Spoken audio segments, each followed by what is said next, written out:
Hey, everybody. Welcome to our book study, 21 Irrefutable Laws of Leadership. I am Brittany Howard, Diamond Ambassador, and I'm very excited to facilitate the learning of this material with all of you guys. It is one of my favorite books of all times. I would say it is foundational for anyone who's serious about growing a network marketing business.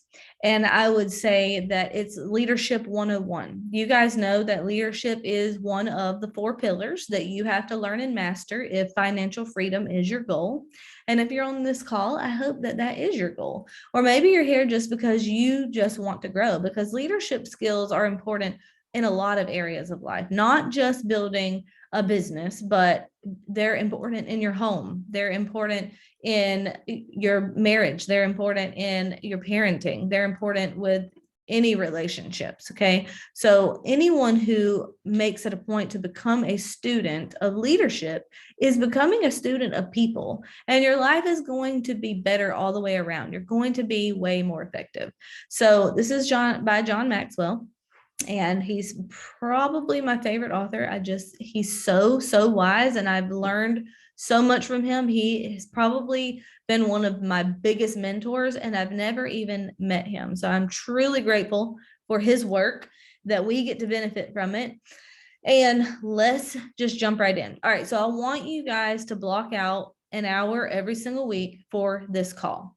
And I hope that you can block out an hour to be focused and eliminate distractions, because there's a time to do IPA and there's a time to be with your family and attend to their needs and things like that. And there's a time for investing in yourself so that you can be more effective for your family, so you can be more effective for your team, so you can grow your business. But this is an hour each week that is an investment in yourself that will indirectly be an investment in everyone around you. So eliminate distractions. I hope that you really will lean in, take notes, and apply, and then also discuss. Find somebody to discuss this material with. If you are a leader, I encourage you to be discussing this with your teams. Get creative, whether it's staying on after the call to have a discussion, or maybe having a Friday morning coffee talk Zoom, if that is feasible for you. If it's not, don't feel guilty about that. Maybe you need to connect one-on-one with each of your workers who are on this call and ask them their thoughts. Christina had a good idea the other day to write down every question that I ask the Jules, and then maybe go and ask those questions to your workers and just have this discussion. Okay. So I encourage you to be a leader. That is the point of this whole entire book study. Okay. So before I started recording, I explained Jules will be answering the questions. Everyone else, I really want you engaging in the chat. I want to hear your answers too, or see your answers in the chat. But obviously, for a call with 100 people on it, it's going to be outside the scope of having a discussion with that many people. So I would love to hear and see your answers in the chat. All right, so let's talk about leadership. So leadership is influence. That's all it is. Nothing more, nothing less, according to John Maxwell. It's creating positive change.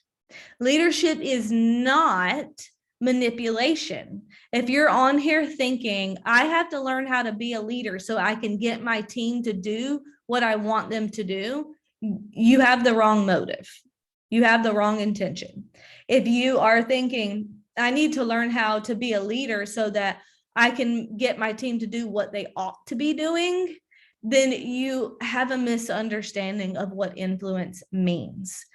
Leadership is accepting someone where they are at, but then helping them get somewhere, helping them get to their potential, not your agenda. It's not trying to get them to do what you think they should do. Okay. These are laws. They're not just principles, they're actual laws. That means that if you ignore it, it doesn't go away. It's like gravity, right? If you want to pretend like gravity doesn't exist, you're still going to fall if you jump off of a house. ignorance of the law cannot be used as an excuse for breaking the law. And at the end of this study, you will no longer be ignorant of any of these laws. Okay. So just because you are unaware of some of these laws, it doesn't mean that if you violate them, you're not going to be able to lead people. So it behooves you and benefits you to learn and master these laws. Okay. So if you apply them, people are going to follow you. If you ignore them, you're not going to be able to lead. Also, this book is a springing board. Every single law, you could have an entire book on just one of these laws. So each chapter is kind of like an overview of that law. And some of them you're going to find that you're really strong in naturally. Others you're going to find that you're weak in, and that's okay. Not any single person on the planet is good at all of the laws. That's why you need a team, because none of us are good at all of it. But we have whatever I'm strong in, somebody else could be weak in, and whatever somebody else is strong in, I could be weak in. That's why we need each other. That's why we need an organization. Nobody is successful alone. Okay. So use this book as a springing board, make it a tool to help you become more self-aware of areas that you can grow in. This book is a primer. It's literally a beginner's level look at leadership, but it does your leadership journey and your leadership growth. It should not end here. It may begin here, but it should not end here. Okay. Okay, so chapter 1, law of the lid. Why is leadership even important? Why even take the time to learn how to become a better leader? Well, because your leadership ability is going to determine your level of effectiveness. The lower a person's ability to lead, the lower the lid on his or her potential. The higher a person's ability to lead, the higher his or her potential.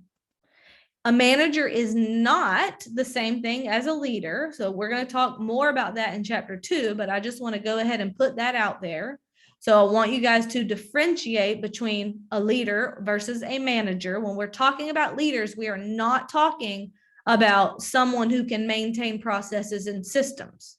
We're talking about someone who can create positive change, someone who can get others to want to participate. That's influence. Okay. So if your leadership lid is at like an 8, then your effectiveness is never going to be greater than a 7. If your leadership is a 4, your effectiveness is not going to be higher than a 3. The higher you want to climb, the more you need leadership skills. Whatever you want to accomplish in life is going to be restricted by your ability to lead others, and that's why he calls it a lid. All right, so think about your major goals in life, any goals, not just business goals, but any kind of goals that would take you a year or longer to achieve. I do want you to think about your business goals, but also think about parenting goals. Think about your marriage goals. Think about your financial goals that are going to take a year or longer. Out of these goals, think about which ones will require the participation or cooperation from other people. It's probably all of them. For these things, your leadership ability is going to greatly impact your effectiveness. So leadership ability is always the lid on an individual's potential. It's always the lid on your team's potential. If a person's leadership is strong, then your team's lid will be high. But if it's not, then the team is going to be limited. So that's why in times of trouble, you'll see organizations look for new leadership. Think about a professional sports team. I mean, if you were to compare different sports teams, professional athletes, I mean, the talent level is about the same. I mean, most professional sports teams, all professional sports teams have superstar athletes on them. But if they continue to lose, they usually fire the coach, right? They're going to look for new leadership. Same thing in a church. All right, take a look at that chart on pages 6 and 7, where it shows, let me see if I can pull that up real quick. Let me just get it out myself so I can look at it. So on one side, on page 6, it shows, well, this is in the workbook, but in chapter 1, it doesn't matter if it's the book or the workbook. It has this chart that shows success without leadership, where success dedication is on the bottom part of the graph. And then on the left part of the graph, it talks about leadership ability. And so let's apply this to Plexus. This graph on the left side of the page represents somebody who is a great recruiter. So that's like, you can work really, really hard and be very dedicated to success, and you'll have some success as long as you're working very, very hard. You can recruit a lot of people working hard, but look at the chart on the right. The chart on the right represents somebody with the same recruiting ability, but also a higher leadership ability. Which team would you rather have? What if all of the people that you brought on board, you knew how to lead them to the success that they want? What if you knew how to help every single person who joined your team overcome obstacles and push through their fears or reach their potential? That is leadership.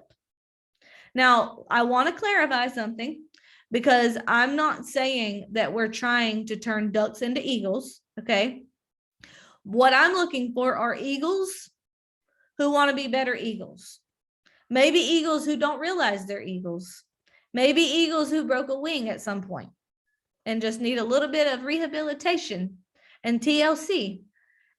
Or maybe an eagle who just flew through a thunderstorm and just is very dusty and dirty and just needs to brush it off and get better. Maybe an eagle who needs some flying lessons. Maybe they're already a good flyer, but taking flying lessons would help them fly even higher or faster. That's what we're looking for, okay? And for me, anybody who has integrity could be an eagle. Anybody who has integrity plus a willingness to learn and grow and is hungry for change, they can be an eagle, okay? So let's talk about criteria that we can use to determine a person's leadership ability. What are some clear signs of leadership strengths and weaknesses? Let's start with strengths first, but Jules, I want to hear from you on this. What criteria can we use to determine a person's leadership ability? What are some clear signs of leadership strengths? Selflessness. Oh, I like that. Okay. Adding value to others. Yes. I think a lot of times you can look at their children and how they behave, and that is a good eye into their leadership and what kind of influence they have. Good point. Good Somebody point. that's solution oriented. Okay. Someone hungry for change.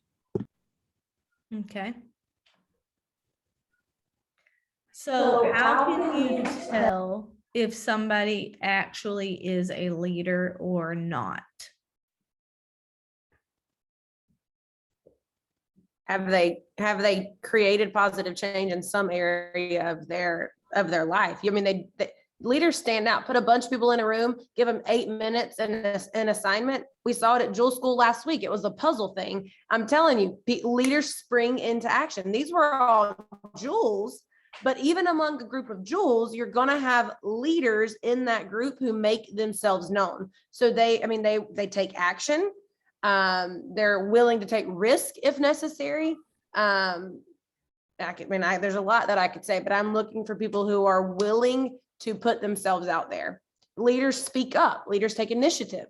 So I look at areas of their life, and proven patterns, proven results and in other areas, maybe not in network marketing, maybe not here. But I mean, if I think about my teaching journey, committees, I mean, there were always things in my life thinking back where people would give me responsibility, or maybe I just assumed it. I'm not sure, but either way, it was allowed. I was allowed to have it. No one took it back after I assumed it. So I love what you said about if they can create positive change. That is a clear sign of a leader. Michelle, were you going to say something? Because if you're going to speak up, I'll just mute myself here. Go ahead. Okay, for me, it's do their words carry weight? Are they influencing people with their words and actions, their very lives? Because that, I mean, it's influence. So if you're not influencing other people, it doesn't matter. But it doesn't matter how much action you're taking if you're not influencing others. But are people being changed because of it? I think So- they also have a clear vision too, like they know where they're going. They have like a clear purpose, and then they're able to motivate people because they are able to help other people see the vision. Love that. Yep, leaders usually do have vision. I often see that leaders are in my inbox often, but they're solution oriented. So they're not always asking for something. They're saying, hey, here's where I looked, or here's, what I've thought about. What do you think? And then often they're the ones that are taking the action. They're the ones taking the ownership. Yep. Yeah, and people will follow a leader who builds trust through vulnerability, but also a willingness to say the hard things in love. Yes, all good qualities of a leader. Good. So I think the quickest criteria we could use to determine if someone's leadership ability, because anybody can, well, I'm not going to jump ahead.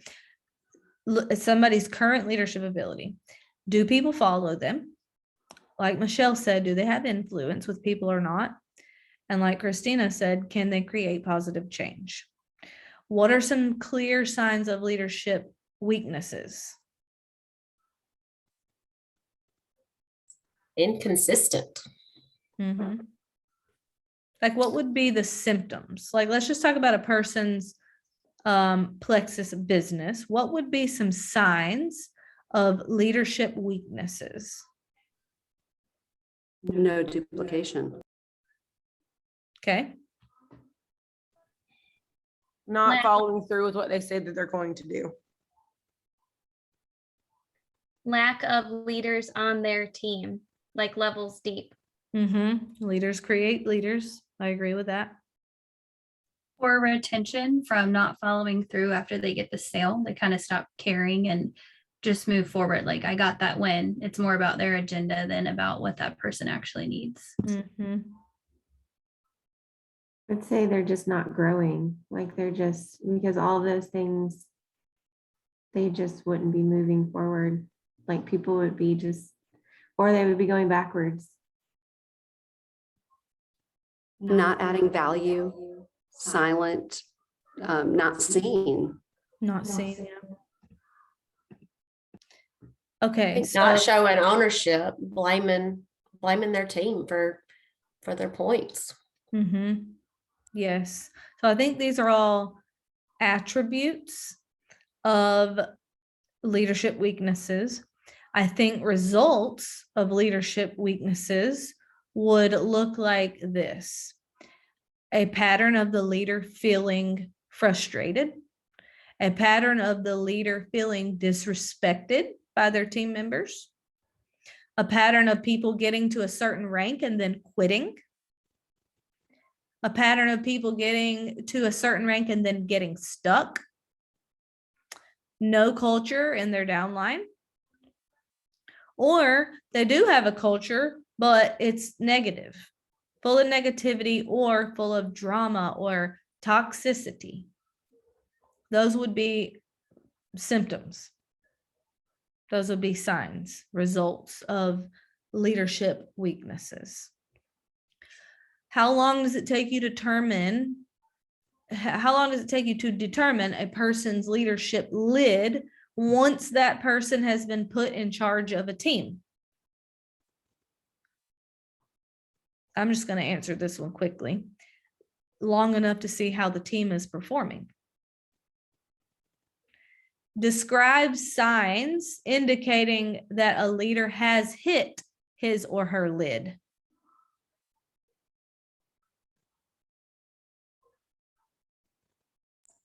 I mean, they're just not growing. Not growing. They're not growing. They're not being successful. And the team is doing just about as well as their leader is. Describe a situation in which your leadership lid negatively affected a project or a task. And I will go first because I can be vulnerable. But when I was an Emerald, I did not know how.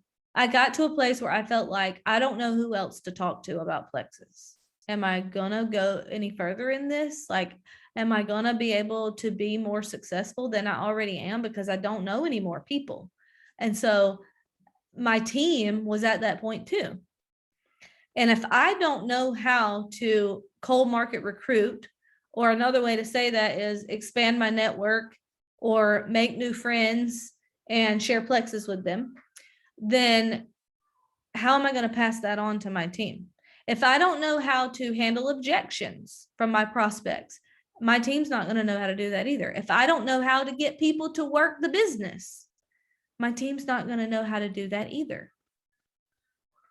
Any of you, Jules, ever had a time that you care to share where your leadership lid negatively affected something in your business? No, I've never experienced that. So I I don't know know. you never have, no. Nothing to contribute here. There are so many, I will just eeny, meeny, miny, moe them. I think one was when I noticed that, or when I learned that my coaching was not in fact coaching. It was simply training or calling people to action versus inspiring them and really digging in with the emotion and figuring out how to get to the root of that. Definitely was holding my team back because it takes leaders to get in and develop leaders. And I was unable or unwilling, and both, and to do the necessary work to develop them. And so they had gotten as far as they could get on their own with the trainer. And at that point, it was going to take a leader to be able to get them any further.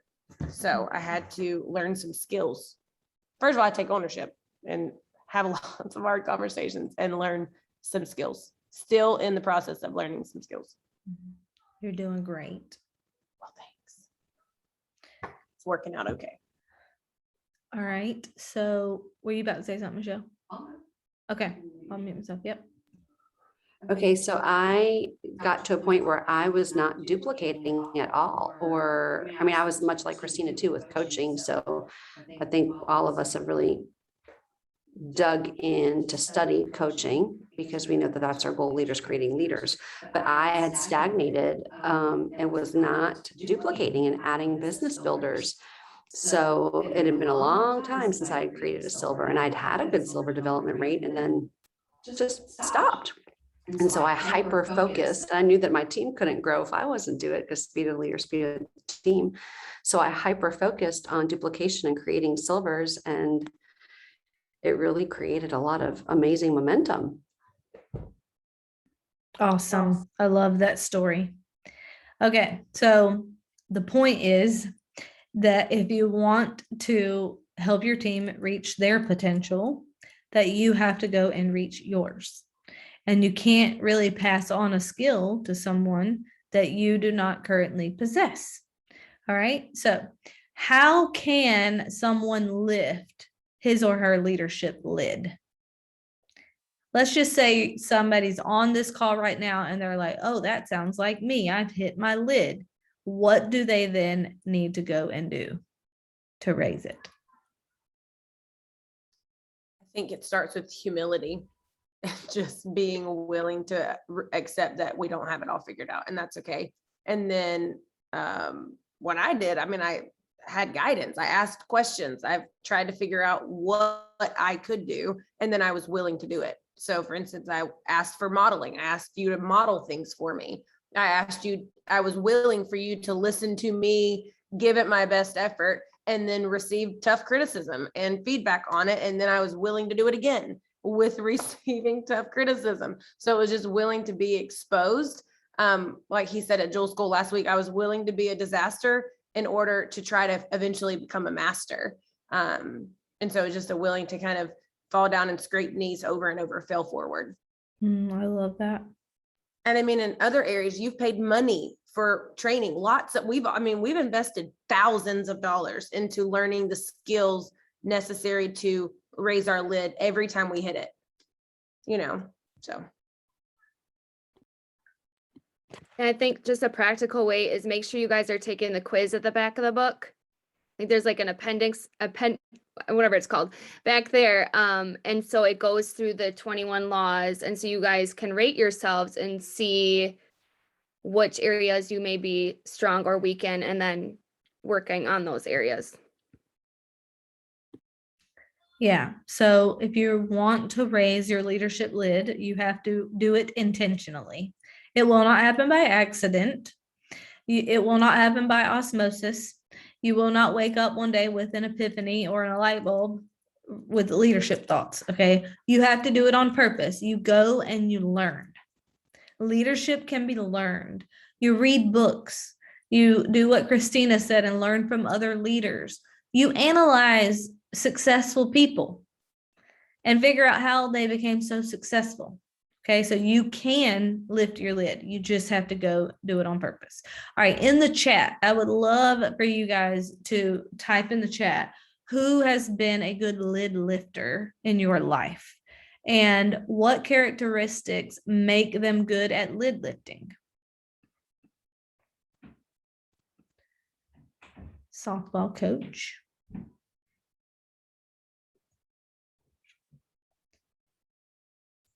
Honest feedback. April asking me, April, honest feedback. April pushing me to see the hard things. Abby asks lots of hard questions. My first principal. Abby asking questions. Christina, not afraid to have hard combos. Emily asks great questions. Vision, feedback. Rachel digging into root issues. Brittany asking hard questions. Brittany, student for life.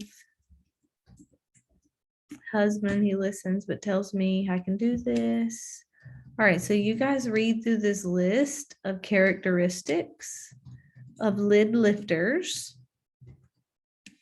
Write down the ones that stand out to you and go be that. Go be that for somebody else. And then the next question on this, and last question for chapter 1, this is a developing leaders question. How can you more effectively help other people raise their lids? And that's a question for personal reflection. Y'all don't have to answer that out loud, but I do want you guys to write that question down and think about it this week. How can you more effectively help other people raise their lids? All right. Chapter 2, Law of Influence. What exactly is leadership? In the chat, I want you guys to type out, are people born as leaders or is it something that you can learn? Would love to see the poll here. What do you guys think? Born that way, learned it. They understood the assignment. All right. So let's define what leadership is, and then we can answer that question. Okay, so leadership is influence. We already covered that. Nothing more, nothing less. If you don't have the ability to influence other people, you're not going to be able to lead. So that just means you're able to get somebody to participate. Titles don't have much value when it comes to leading. True leadership cannot be awarded or appointed or assigned. It only comes from influence. And that's not something that can be mandated. It has to be earned. So the answer is, not only is leadership something that can be learned, it also has to be earned. And I do think that some people are born with natural leadership talent, but leadership also is something that anybody can learn to do. Okay. Okay, so what is the difference, Jules, between management and leadership? And my computer's dying, Michelle. Managers manage systems and keep things flowing in the direction that they're going. Leaders can change the direction of a team, of a company, of whatever, positively. Nailed it. So the best way to determine whether a person has leadership ability or not is to ask him, thank you, ask him to create positive change, because managers can maintain the direction that something's going, but they're not going to change it, like Christina said. Systems and processes are extremely important. They are vital to your success. They're very necessary, but systems can only do so much because we're humans. And so to move people in a new direction, you have to have influence. Okay. So that's what leadership is, just influence. All right. So let's talk about some leadership myths. Just because somebody is an entrepreneur, that does not make that person good at leading. And the McDonald's brothers were a good example of that from chapter 1. They were entrepreneurs, but they had no influence. They didn't know how to lead. And entrepreneurs, they're great at recognizing an opportunity, but not all of them are good with people. People skills are really, really important if you're going to be an influencer. So that is myth number 1, that entrepreneurs are natural leaders. Not true. Myth number 2, knowledge. Having knowledge does not make somebody an influencer. There's plenty of people out there with PhDs and zero influence. Number 3, being a pioneer or being first at something does not make somebody a leader. If there's no followers. And then the last one I want to add, this is not in the book, but this is just something that I have observed. Oftentimes people think that personality has something to do with leadership. They confuse a strong personality with leadership. And that is just simply not true. They're not related at all. As a matter of fact, Genevieve showed us the map of all of the DISC assessments that the Jules took before they came to Jewel School last week. Every Jewel had to take a DISC assessment, which is a personality profile. And you would think that with so many strong leaders in a room that they'd be similar in certain ways. No, all over the map, guys, like lots of every color. Lots from every color. So your personality has absolutely nothing to do with your leadership ability. We need every single personality type to be leading. Okay, so the proof of leadership is found in the followers. Margaret Thatcher says being in power is like being a lady. If you have to tell people you are, you aren't. As simple as that. Okay, so what obstacles might people come up against if they have bought into one of those leadership myths?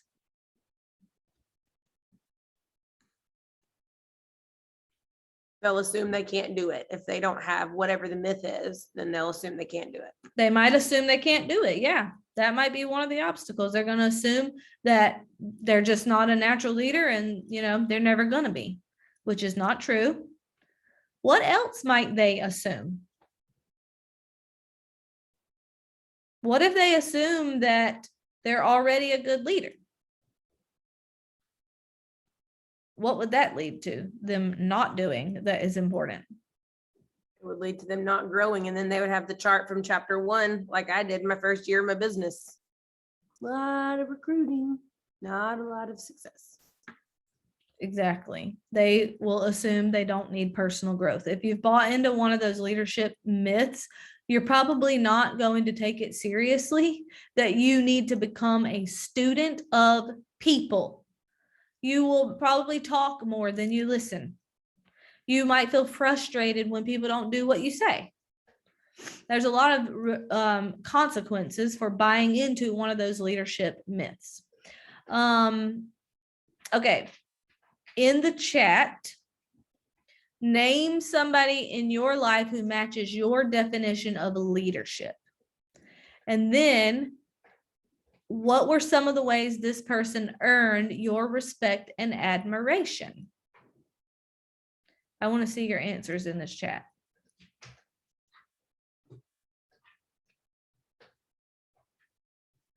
how did these people that you think of as a leader, how did they earn your respect and admiration?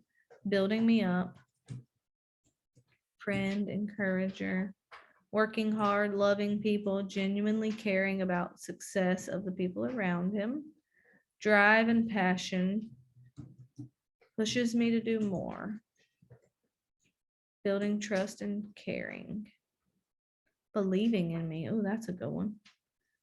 Learning new things, cares enough to tell me hard things, vulnerable, loves me outside of Plexus, spoke truth in love, even when they were tough combos, results, love, success, fruit, connection with me, spoke and pulled out my potential, pushing me to be better, connected with me personally and encourages me, great listener, empathy, great listener.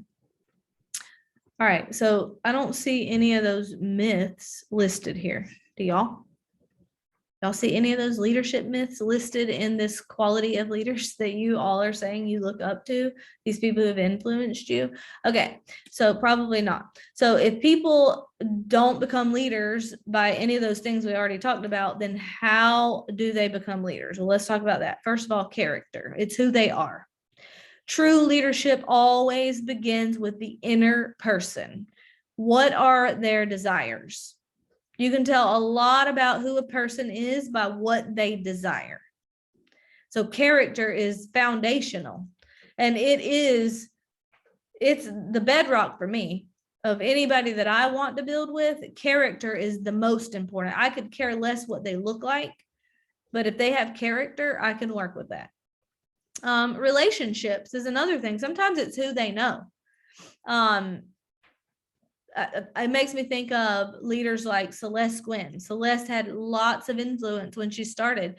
She's got over 20 jewel legs. It's amazing. Legacy business. You can't have followers if you don't have relationships. And the deeper the relationships, the stronger the potential for leadership. It also makes me think of Terry Richardson, who went emerald in 3 months. You know why? Because of her relationships. Sometimes it's knowledge. We talked about knowledge being a leadership myth because knowledge alone does not make somebody a leader, but you can't be a leader without some knowledge. Okay. So information is vital to a leader. You got to have a good grasp on the facts and an understanding of timing and vision for the future. So always, always, always be learning because knowledge is vital. You have to have it. Okay. Sometimes leaders become leaders by intuition, like what they feel. And oftentimes, to be honest with you, this one right here is what separates leaders from managers, because leaders can influence intangibles like energy or morale or momentum. And by the way, you cannot do that through a text message, leaders. You cannot influence intangibles like energy or morale or mood. You cannot do that through a text message. You got to be on the phone with your people or in person or on a Zoom. Sometimes leaders emerge because of their experience, where they've been. The greater the challenges that somebody's faced in the past, the more likely that followers are going to give them a chance in the present. Your story and your struggles that you are dealing with right now are a blessing as long as you overcome them. We are oftentimes, we think that somebody who flies through the rank is just absolutely amazing, and it is. But what's really so inspiring is the struggle that somebody has overcome, because that offers hope to people. And guys, honestly, that one makes me think of me. I feel like I'm a very experienced leader because I've been doing this a long time at this point, and you guys won't face a hurdle probably that I haven't already faced in this business. I've overcome a lot to be successful. And so I have gained a lot of experience through just overcoming challenges. Sometimes people emerge as leaders because of past successes, what they have already done, a good track record that increases their credibility. That makes me think of Christina. No pressure, Christina, but you better keep being successful. People watching that track record. All right. But she really does have a great track record. I mean, she's gonna crush a goal, she's gonna crush a rank, she's gonna crush a contest, she's gonna crush the reentry. Like, it doesn't really matter what it is. I mean, she's got a good track record. You can't argue with her results, right? All right. Sometimes people emerge as leaders because of their ability, just simply what they can do. Are you headed to Diamond? Because people need to know that you can deliver. And you don't have to be a diamond to show people that you can lead them to success. If that was the case, none of us would be diamonds. But the way you show them that you can deliver results for them, it's by ranking up. If you're not serious about pushing hard toward your next rank, that's a leadership issue. If you're in between ranks and you're not super motivated, ready to charge hell with a water pistol to get to that next level, that's a leadership issue. You are complacent and people won't follow that. Okay. So you can show people that you're headed to Diamond by ranking up. All right. So the conclusion of this chapter is leadership can be learned. And Abraham Lincoln was a great example of that. And I want to show you guys something real quick that I wrote in my workbook in 2015. Hold on, let me pull it up.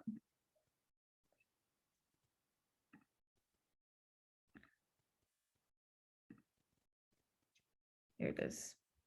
All right, so I filled this out in 2015. So this is my 6th time through this book, actually.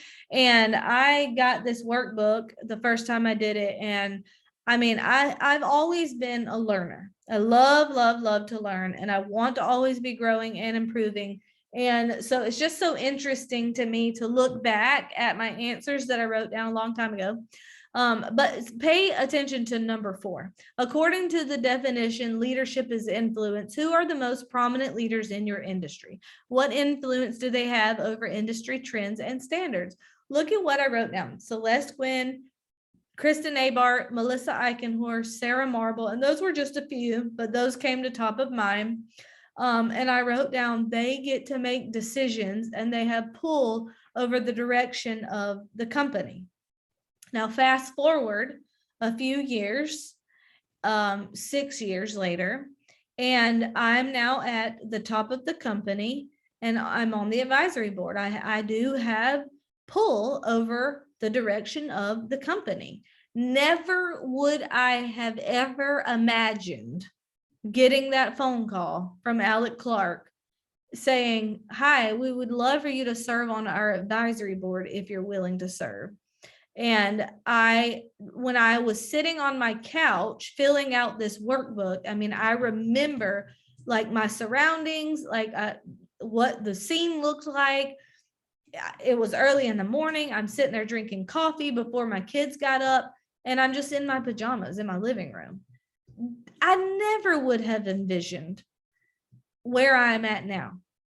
I never would have been able to say, that's where I'm headed, or even that was my goal to get there. Like I never even thought about an advisory board or anything like that. Having pull over a company, I was just a stay-at-home mom.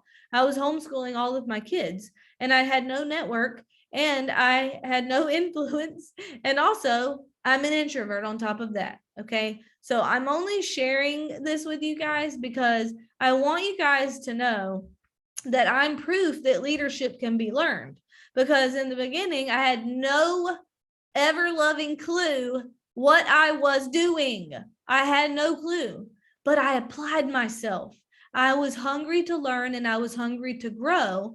And I definitely wanted financial freedom. When I filled this out for the first time, you know what my goal was? Emerald. And I would stand in front of the mirror and I could say, Fallon would tell me to practice. And she would say Brittany Howard, Emerald Ambassador. And so I could say that. I could not say Brittany Howard, Diamond Ambassador. And I would tell her that, like, I can't say that because that feels too lofty for me. Like I it just feels like pie in the sky. That is exactly how I felt when I filled out this book. Okay. And that was just a few years ago, y'all. But if you apply yourself and you take the time to learn, it is worth the energy and the brain space and the effort that you are going to put into this, because it brings exponential results. And guys, that chart in this workbook and in the book that talks about somebody's success dedication only on one page, how far they get versus the results they get with success dedication combined with leadership. I'm going to be honest with you. That is why when I hit Emerald, I only had 40 level 1s, because it's not that recruiting is not important, because it is. If you're not recruiting, you have no one to lead. So you have to recruit. And I did, but it wasn't just about the recruit for me. It was about, how do I lead this person to the results they are wanting, whether it's with their products or with this business? How do I lead well? If someone's entrusting me with their $100, I want to help them get the most value out of that investment. If somebody's entrusting me by taking a risk, putting themselves out there, they want to make money, they're willing to risk what people think of them, they're willing to risk failing, they're entrusting that to me, I want to steward that well. And I take it very seriously, and you should too. These things can be learned. If I, a teenage mother, could go on to become a top leader in a company, anybody can. I don't come from affluence or influence. I don't come from a lofty background. Come from humble means, but I learned some skills, and you can do the same thing. So it's worth your time and energy to dig into this. Get the workbook if you haven't already. Take time to self-reflect. Answer these questions. Discuss this with your upline. Discuss this with your downline. But grow. Make a decision. Okay? All right. That's it for week 1. I will see you guys next week. Bye.